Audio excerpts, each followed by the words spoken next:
අපිට ආයෝජනය කරන්න හොඳ ස්ථාවර සමාගමක් තෝරගන්න නම් අනිවාර්යයෙන්ම අපි ඉන්කම් ස්ටේට්මන්ට් එක හොඳට අධ්‍යයනය කරන්න ඕනි. කලින් වීඩියෝ එකේදී අපි කතා කළා ඇනුවල් රිපෝට් එකක එහෙම නැත්නම් වාර්ෂික වාර්තාවක මූලිකම වැදගත්ම කොටස් මොනවද කියලා. ඒකෙදි මම සඳහන් කළා ඉන්කම් ස්ටේට්මන්ට් එකක් එහෙම නැත්නම් සමාගමේ ආදායම් ප්‍රකාශයත් ආයෝජනයේදී ඉතාමත්ම වැදගත් වෙනවා කියලා. ඉතින් ඒක නිසා අද වීඩියෝ එකෙන් අපි ඉන්කම් ස්ටේට්මන්ට් එක ගැන කතා කරනවා. මේ ඉන්කම් ස්ටේට්මන්ට් එකේ තියෙන හැම වචනයක්ම හැම පේලියක් ගැනම අපි කතා කරනවා. ඒ වගේම ඒවා වැදගත් වෙන්නේ කොහොමද කියලාත් අපි කතා කරනවා. අපේ ආයෝජන තීරණ ගැනීමට ඒවා යොදාගන්නේ කොහොමද කියලාත් කතා කරනවා.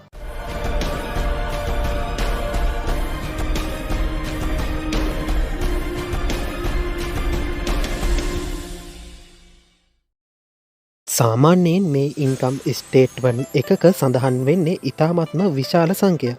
ඉතින් ඒක නිසා මේ සංඛ්‍යා කුඩා කරන්න ඒවා දක්වලා තියෙන්නේ දහසේ ගුණාකාර විදියට. එහෙම නැත්නම් මිලියනයේ ගුණාකාර විදියට උනත් දක්වලා තියෙන්න පුළුවන්.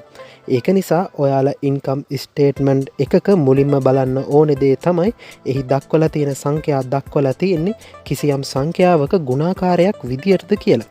උදාහරණයක් විදියට යම් සමාගමක ඉන්කම් ස්ටේට්මන්ට් එකේ සංඛ්‍යා දක්වලා තියෙන්නේ 10 ගුණාකාර වලින් මේ ඉන්කම් ස්ටේට්මන්ට් එකේ 100 කියලා සඳහන් කරලා තියෙන්නේ රුපියල් වලින් නම් රුපියල් ලක්ෂයක මුදලක්. ඒ කියන්නේ මෙහෙම කිසියම් ගුණාකාරයක් විදියට දක්වනවා කියලා තියෙනවනම් අපි ඉන්කම් ස්ටේට්මන්ට් එකේ කියවන හැම සංඛ්‍යාවකම ඇත්ත වටිනාකම බලා ගන්න අපිට ඒක ඒ සඳහන් කරලා තියෙන ගුණාකාරයෙන් වැඩි කරලා ගන්න වෙනවා. ඒ වගේම මේ ඉන්කම් ස්ටේට්මන්ට් එකක කාලය ඔයා වාර්ෂික වාර්තාවක් බලනව නම් සඳහන් කරලා තියෙන්නේ වර්ෂවලින්. ඔයා කාර්තුමය වාර්තාවක් බලනව නම් මේ කාලය සඳහන් කරලා තියෙන්නේ කාර්තුවලින්. ඒ කියන්නේ මාස 3ක කාලයක්. මේ ටයිම් පීරියඩ්ස් එහෙම නැත්නම් කාල ප්‍රාන්තර පෙළගස්වලා තියෙන්නේ දකුණු පස සිට වම් පසට යන විදියට. ඒ වගේම ඔයා දැනගන්න ඕනේ සමහර සමාගම් වල මේ ඉන්කම් ස්ටේට්මන්ට් එකේ දක්වලා තියෙන වර්ෂයක් ජනවාරි 1 වෙනිදායින් පටන්ගෙන දෙසැම්බර් 31න් ඉවර වෙනවා. වගේම සමහර සමාගම් වල මේ වර්ෂය අවුරුද්දේ මැද දවසකින් තමයි පටන් ගන්නෙ. ඔයාලට මේ පෙන්වලා තියෙන ඉන්කම් ස්ටේට්මන්ට් එකේ නම් මේ සමාගමේ වර්ෂයේ විදියට දක්වලා තියෙන්නේ ජුනි 1 වෙනිදා ඉඳලා මැයි 31 වෙනකන් තියෙන මාස 12ක කාලය. දැන් අපි බලමු ඉන්කම් ස්ටේට්මන්ට් එකේ එක් පේලියේ දක්වලා තියෙන මොනවද කියලා. මෙතන සමාගමේ රෙවෙනියු එක විදියට මිලියන 34.35ක් දක්වලා තියෙනවා. නමුත් මේ ඉන්කම් ස්ටේට්මන්ට් එකේ දත්වල තියෙන සියලුම සංඛ්‍යා දක්වලා තියෙන්නේ දහසේ ගුණාකාර වලින්. ඒ කියන්නේ මේ රෙවෙනියු එක 2017 වසරේදී බිලියන 34.37ක් වෙනවා. රෙවෙනියු එහෙම නැත්නම් ආදායම කියලා කියන්නේ අදාළ සමාගම අනෙක් වියදම් සිදු කරන්න කලින් කතරම් මුදලක් උපයලා තියෙනවද කියන එකයි. උදාහරණයක් විදියට හිතන්න ඔයා ලී වලින් බෝනික් එකක් හදලා විකුණනවා කියලා. ඔයා මේ එක බෝනික් එකක් විකුණන්නේ රුපියල් 1000ට. ඒ කියන්නේ ඔයා මේ එක බෝනික් එකක් අලවියෙන් ආදායම විදියට රුපියල් 1000ක් ලැබෙනවා. නමුත් ඔයාට මේ රුපියල් 1000ම ලාභ විදියට ගන්න බෑ. මොකද ඔයාට ලී වලට වියදමක් ගියා. පොලිෂ් වලට, තීන්ත වලට, වැලිකට දාසි වලට, වැඩකුලී ගෙවන්න, ප්‍රවාහන ගාස්තු විදියට සෑහෙන මුදලක් ගෙවන්න වෙලා තියෙනවා. අන්න ඒ වියදම් මේ ආදායමේ අඩු කළාම තමයි ඔයාට නියම ලාභය ලැබෙන්නේ. ඒ වියදම් අඩු කරන්න කලින් තියෙන මුදලට ඒ කියන්නේ රුපියල් 1000ට ඔයාට ඔයාගේ ලාභය කියලා කියන්න බෑ. ඒක තමයි රෙවෙනියු එක. එහෙම නැත්නම් ආදායම. ආදායමෙන් වියදම අඩු කරුවම තමයි ඔයාට ලාභය ලැබෙන්නේ. දැන් මේ සමාගමේ 2016 වසරේදී බිලියන 32.376ක් ආදායම විදියට ලබලා තියෙනවා. ඒ කියන්නේ 2016 සිට 2017 වසර වෙනකොට සමාගමට පුළුවන් වෙලා තියෙනවා එහි ආදායම 6.1%කින් වර්ධනය කරගන්න. ඒ වගේම 2015 වසර බැලුවොත් ආදායම විදියට බිලියන 30.601ක් වාර්තා වෙනවා. ඒ කියන්නේ 2015 සිට 2016 වර්ෂයට යද්දී ආදායම 105.8කින් වර්ධනය වෙලා තියෙනවා. මේ විදියට පහුගිය වසර කිහිපයක් තිස්සේ දිගින් දිගටම සමාගමේ වාර්ෂික ආදායම එන්න වැඩි වෙලා තියෙනවා. ඒක හොඳ සමාගමක හොඳ ලක්ෂණයක්. ඊළඟට තියෙන්නේ cost of revenue එක. ඒ කියන්නේ මේ සමාගමට මේ ආදායම ලබා ගන්න දරන්න උණු වියදම. මේ cost of revenue කියන එකම cost of goods sold කියලාත් හඳුන්වනවා. ඒකේ කෙටි නමත් සමහර වෙලාවට COGS කියලා භාවිතා වෙනවා. cost of goods sold කියලා කියන්නේ අපි අලෙවි කරන යම් භාණ්ඩයක් අපිට නිෂ්පාදනය කරන්න වැය වුණු වියදමට. මේකට ඇතුළත් වෙනවා අපි අදාළ භාණ්ඩය නිෂ්පාදනයට යොදාගත් අමුද්‍රව්‍ය සඳහා කරපු වියදම, ප්‍රවාහන වියදම, ප්‍රචාරණ වියදම, ශ්‍රමය වගේ අලෙවි කරන භාණ්ඩය නිෂ්පාදනය කරලා ඒ තත්ත්වයට ගේන්න සිදු කරපු හැම වියදමක්ම මේ cost of goods sold එකට එහෙම නැත්නම් cost of revenue එකට අයත් වෙනවා. දැන් අපි මේ cost of revenue කියන එක total revenue එකේ ප්‍රතිශතයක් විදියට දැක්වුවොත් ඒ කියන්නේ භාණ්ඩ නිෂ්පාදනයට වැය වූ වියදම ඒ භාණ්ඩ අලවියෙන් ලැබුණු ආදායමේ ප්‍රතිශතයක් විදියට දැක්වුවොත් අපිට 55.4ක් ලැබෙනවා. අපි මේක කලින් අවුරුදු සඳහා බැලුවොත් අපිට ලැබෙන උත්තරේ තමයි 53.8 සහ 54. ඒ කියන්නේ භාණ්ඩ නිෂ්පාදනයට වැය වූ වියදම සහ ඒ භාණ්ඩ අලවියෙන් ලැබුණු ආදායම අතර අනුපාතය ආසන්නව නියත වශයෙන් පවතිනවා. ඒකත් හොඳ සමාගමක හොඳ ලක්ෂණය. මොකද මේ අගේ නියතව පවත්වාගෙන යාම තමයි වඩාත්ම සුදුසු වෙන්නේ. ඊළඟට තියෙන්නේ gross profit එක. ඒ කියන්නේ දල ලාභය. මේක ලබා ගන්නේ අපි යම් භාණ්ඩයක් අලෙවි කරලා ලබා ගන්න ආදායමෙන් අපි ඒ භාණ්ඩය නිෂ්පාදනය කරලා ප්‍රවාහනය කරලා අන්තිමට පාරිභෝගිකයාට අලෙවි කරන කල් අපි ඒ භාණ්ඩය වෙනුවෙන් කරපු සියලු වියදම් අඩු කිරීමෙන් ලැබෙන අගයට. සරලවම කිව්වොත් අපිට ලැබුණු ආදායමෙන් අපේ වියදම් ටික අඩු කළාම ඉතිරි වෙන ලාභයට තමයි මේ දල ලාභය. එහෙම නැත්නම් gross profit එක කියලා කියන්නේ. මේ gross profit එක revenue එකෙන් බෙදුවම අපිට gross profit margin එක ලබා ගන්න පුළුවන්. ඒ කියන්නේ අපිට ලැබුණු දල ලාභය අපිට ලැබුණු ආදායමෙන් කොච්චර ප්‍රතිශතයක්ද කියන එකයි. උදාහරණයක් විදියට හිතන්න ඔයාට යම් භාණ්ඩයක් නිෂ්පාදනයට සහ අලවියට රුපියල් 60ක් වැය වුණා කියලා. ඔයා මේ භාණ්ඩය රුපියල් 100කට විකුණුවා. එතකොට මේ රුපියල් 100ෙන් ඔයාගේ වියදම වුණු රුපියල් 60 අඩු කළාම ඔයාට දල ලාභයේ විදියට රුපියල් 40ක් ලැබෙනවා. මේ රුපියල් 100 තමයි ඔයාගේ රෙවෙනිව් එක. එහෙම නැත්නම් ආදායම. ඔයාට වියදම් කරන්න වුණු රුපියල් 60 තමයි ඔයාගේ cost of revenue එක. ඔයාට ලාභයේ විදියට ඉතුරු වුණු රුපියල් 40 තමයි ඔයාගේ gross profit එක. මේ ඔයාට ලාභයේ විදියට ඉතුරු වුණු රුපියල් 40 ඔයාට ආදායම විදියට ලැබුණු රුපියල් 100 ප්‍රතිශතයක් විදියට දක්වන එකට තමයි අපි gross profit margin එක කියන්නේ. මෙතනදී අපිට gross profit margin එක විදියට ලැබෙන්නේ 140යි. මොකද අපිට ලැබුණු රුපියල් 100ෙන් ලාභයේ විදියට ඉතුරු වුණේ 40යිනේ. දැන් මේ income statement එක බැලුවොත් මේකේ දල ලාභය. එහෙම නැත්නම් gross profit එක විදියට බිලියන 15.312ක් ඉතුරු වෙලා තියෙනවා. ඒක සමාගමේ ආදායම වන බිලියන 34.35න් කොච්චර ප්‍රතිශතයක්ද කියන එක තමයි gross profit margin එකෙන් එන්නේ.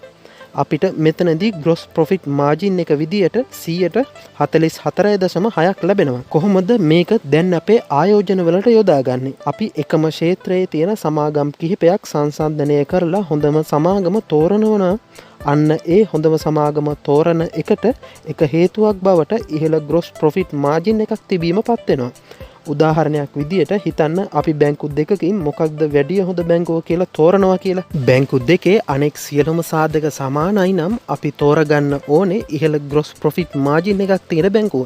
කොටින්ම කිව්වොත් සමාගමක gross profit margin එක ඒ කාණ්ඩයේ තියෙන අනෙක් සමාගම් වලට වඩා වැඩි නම් ඒක හොඳ ලක්ෂණයක්. දැන් අපි operating expenses එහෙම නැත්නම් මෙහෙයුම් වියදම. ඒ කියන්නේ සමාගමට අදාළ ව්‍යාපාර කටයුතු ඉදිරියට කරගෙන යන්න කොච්චර මුදලක් වැය වුණාද කියන එකයි. මේ යටතේ තියෙන පළවෙනි එක තමයි research and development. ඒ කියන්නේ පර්යේෂණ හා සංවර්ධන කටයුතු. research and development වලදී කරන්නේ සමාගමේ දැනට පවතින නිෂ්පාදනයක් වැඩි දියුණු කිරීම හෝ අලුත්ම නිෂ්පාදනයක් නිර්මාණය කිරීමයි. මම මේ දක්වලා තියෙන සමාගමේ නම් ඒ සඳහා කිසිම වියදමක් සිදු කරලා නැහැ. මේ research and development වලට වෙන් කරන මුදල් ප්‍රමාණය එක් සමාගම් කාණ්ඩය අනුව වෙනස් වෙනවා. තාක්ෂණික උපකරණ අලෙවි කරන සමාගමක් නම් ඒ සමාගමට සැලකිය යුතු මුදලක් ඒ සඳහා වැය කරන්න වෙනවා. නමුත් බැංකුවට නම් මේ සඳහා සාපේක්ෂව අඩු මුදලක් තමයි වැය වෙන්නේ. ඒක සමාගම් කාණ්ඩය අනුව තමයි තීරණය වෙන්නේ. ඔයාගේ දැනුම අනුව ඔයා හිතල බලන්න ඕනේ අදාළ සමාගම කොතරම් මුදලක් මේ රිසර්ච් ඇන්ඩ් ඩිවලොප්මන්ට් වලට වෙන් කරන්න ඕනේද. ඒ වෙන් කරන මුදලින් සමාගමට ඒ කාණ්ඩේ සිටින අනෙත් සමාගම් සමඟ හොඳ තරගයක් දෙන්න පුළුවන් නිෂ්පාදන බිහි කරන්න පුළුවන් වේවිද. එහෙම නැත්නම් ඇත්තටම අලුත් නිෂ්පාදනයක් වෙළඳ පොළට ඉදිරිපත් කිරීම හෝ පවතින නිෂ්පාදනයක් වැඩිදියුණු කිරීම සමාගමට අනවශ්‍ය දෙයක්ද කියලා. මොකද සමහර සමාගම් වල අනාගතයේ සම්පූර්ණයෙන්ම වගේ රඳා පවතින්නේ මේ රිසර්ච් ඇන්ඩ් ඩිවලොප්මන්ට් මතයි. ඒ වගේම සමහර සමාගම් වලට මේ රිසර්ච් ඇන්ඩ් ඩිවලොප්මන්ට් කියන එක අදාළ වෙන්නෙම නැහැ.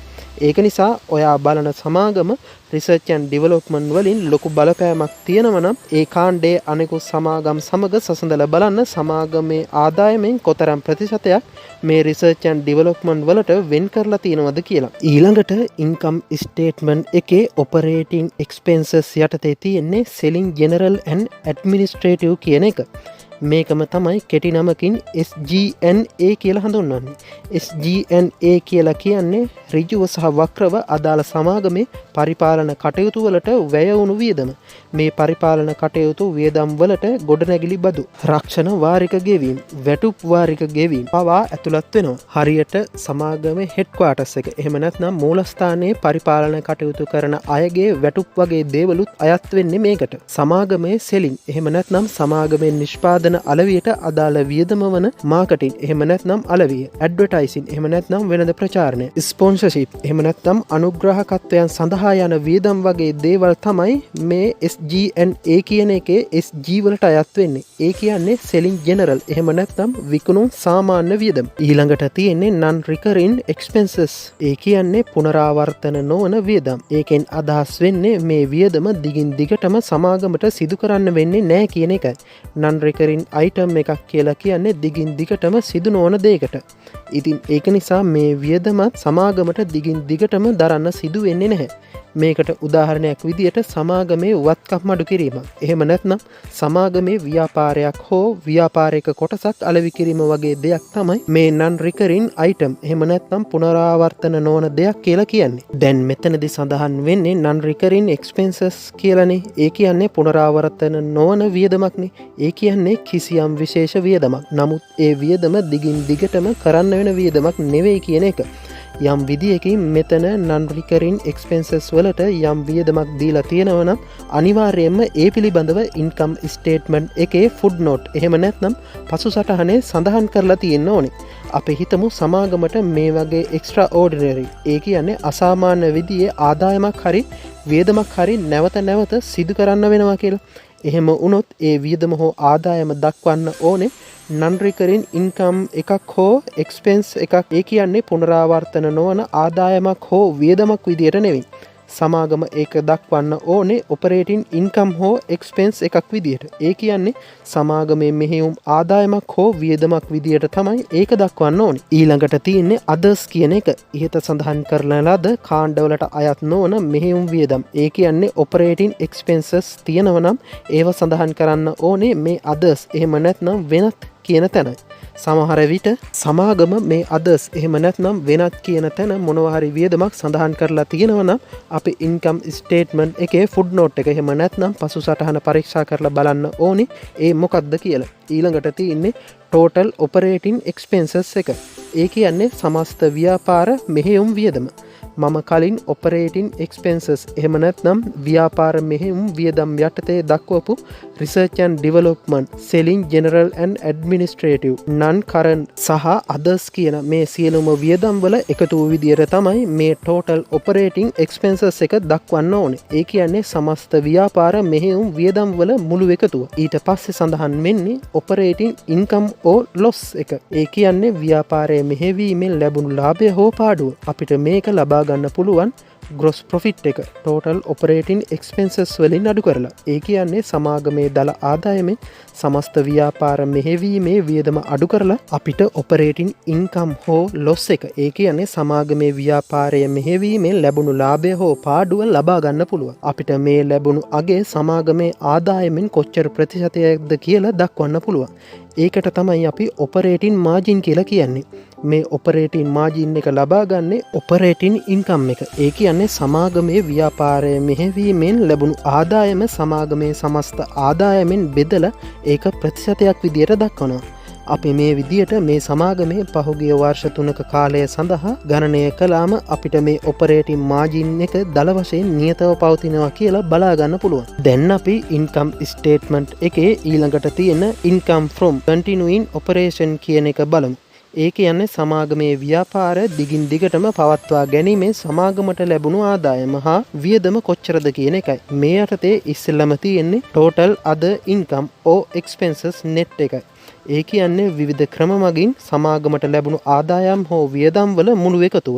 මේ විවිධ ක්‍රම කියන්නේ මොනවද කියලා දැනගන්න නම් අපි ෆුට්නෝට් එහෙම නැත්නම් සමාගමේ ඉන්කම් ස්ටේට්මන්ට් එකේ පසුසටහන බලන්න වෙනවා. මේ සමාගමේ පසුසටහනේ නම් දැක්වෙන්නේ මෙතන සඳහන් කරලා තියෙන්නේ විදේශ මුදල් හුවමාරු කිරීමේදී සිදු වුණු පාඩු හෝ ලාභ මෙතන සඳහන් කරලා තියෙනවා කියලා. ඊළඟට තියෙන්නේ earnings before interest and taxes කියන එකයි. මේකම තමයි EBIT කියන කෙටි නාමයෙන් හඳුන්වන්නේ. ඒ කියන්නේ සමාගමට ගෙවන්න තියෙන බදු සහ විවිධ පොලි වියදම් සිදු කරන්න කලින් සමාගමේ ආදායම කොච්චරද කියන එකයි.